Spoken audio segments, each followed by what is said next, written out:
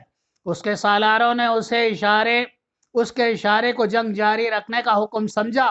وہ شہر پناہ پر آ گئے۔ 1000 مسلمان تیر انداز جنہوں نے انبار کے 2000 سے زائد سپاہیوں کی آنکھیں نکال دی تھی پیچھے ہٹ گئے۔ خالد رضی اللہ تعالی عنہ نے شہر کے ارد گرد ایک اور چکر لگایا۔ اب وہ صرف خندق کو دیکھ رہے تھے۔ انہوں نے خندق پار کرنے کا تخیہ کر لیا تھا۔ ایک جگہ خندق کی چوڑائی کم تھی، لیکن اتنی کم نہیں تھی کہ دور سے گھوڑا دوڑاتے لاتے اور وہ خندق پھاند جاتا۔ خالد رضی اللہ تعالی عنہ کے دماغ میں ایک طریقہ آیا۔ انہوں نے حکم دیا کہ اپنی فوج کے جتنے اونٹ کمزور یا بیمار ہو گئے ہیں انہیں آگے لے آؤ۔ ایسے بہت سے اونٹ تھے جو پورا سامان اٹھانے کے قابل نہیں رہے تھے۔ خالد رضی اللہ تعالیٰ عنہ کے حکم سے ان اونٹوں کو ذبح کر کے خندق میں اس جگہ پھینکتے گئے جہاں خندق کم چوڑی تھی۔ اتنے اونٹ ذبح کر کے خندق میں ترتیب سے پھینک دیے گئے کہ ایک پل بن گیا۔ خالد رضی اللہ تعالیٰ عنہ نے بلند آواز سے کہا، اللہ نے تمہارے لیے گوشت اور ہڈیوں کا پل بنا دیا ہے، اب ہم خندق کے پار جا سکتے ہیں۔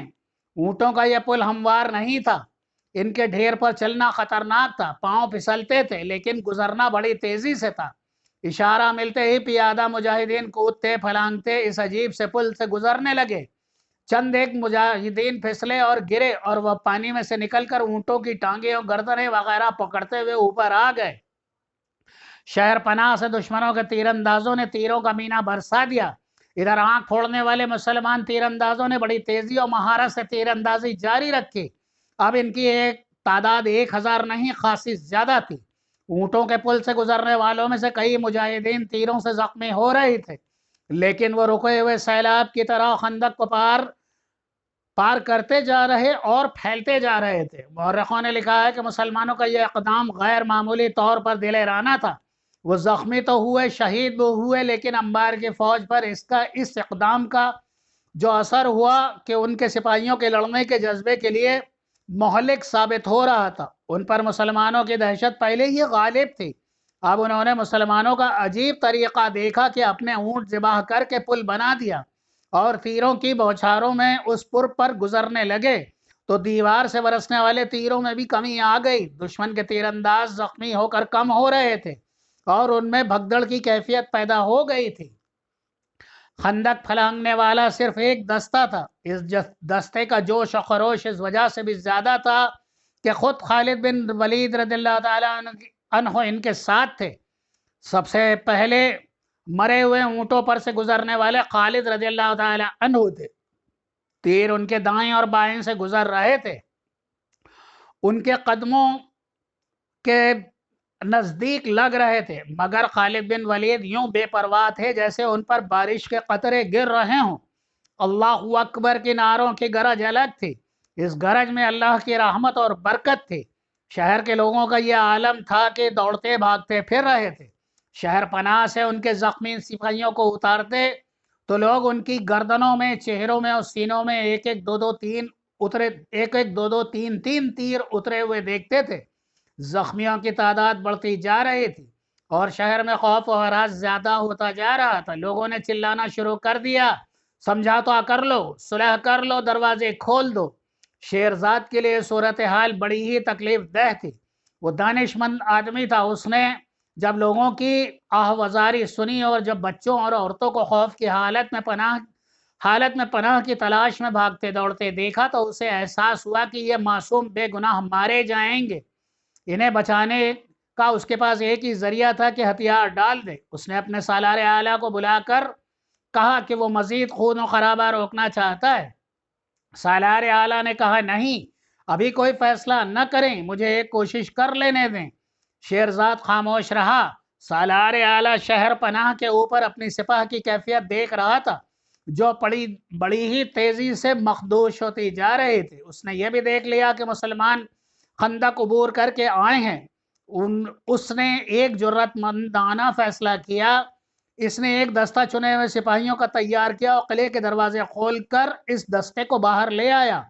اس دستے نے ان مسلمانوں پر اللہ بول دیا جو خندق عبور کر آئے تھے۔ خندق کے دوسرے کنارے پر کھڑے مسلمانوں نے دشمن کے اس دستوں پر تیر چلانے شروع کر دیے۔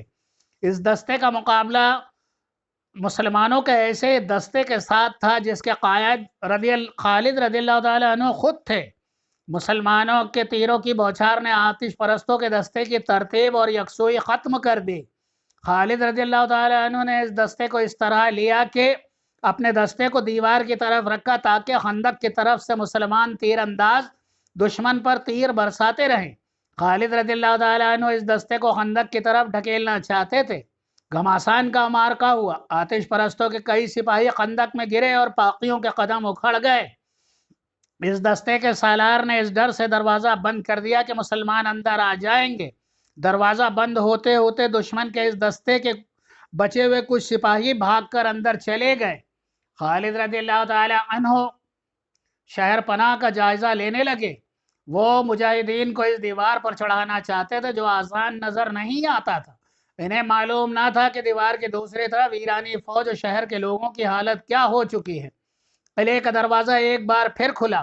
اب دروازے میں سے صرف ایک آدمی نمودار ہوا۔ اس کے پیچھے دروازہ بند ہو گیا۔ اس نے ہاتھ اوپر کر کے بلند آواز میں کہا کہ وہ شہر کا ایلچی ہے، صلح کی بات کرنے نکلا ہے۔ اس کے ساتھ ہی شہر کی پناہ سے تیر برسنے بند ہو گئے۔ جب اسے خالد رضی اللہ تعالی عنہ کے سامنے لے گئے تو خالد رضی اللہ تعالی عنہ نے اس سے پوچھا، اے آگ کے پوجنے والے، اب تو کیا خبر لایا ہے؟ کیا زرتش نے تم لوگوں سے نظریں نہیں پھیر لی؟ کیا اب بھی تم اللہ کو نہیں مانو گے؟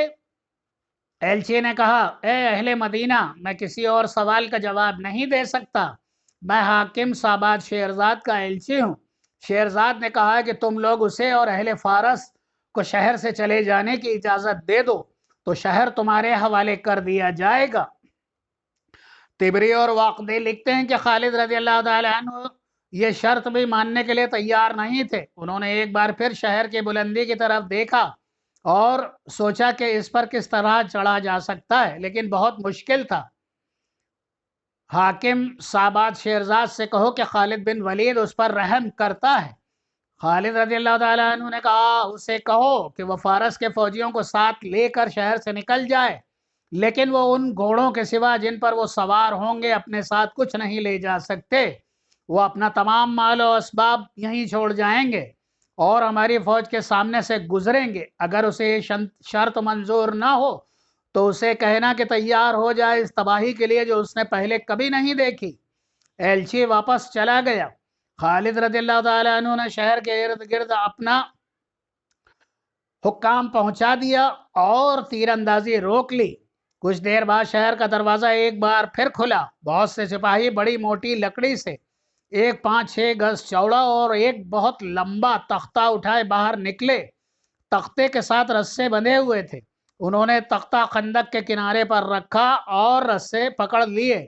یہ تختہ آہستہ آہستہ خندق پر گرنے لگا اور اس کے اوپر والا سرا خندق پر ڈالا گیا تھا۔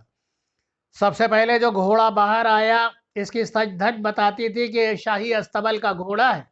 اس کا سوار بلا شبہ حاکم ساباد شیرزاد تھا۔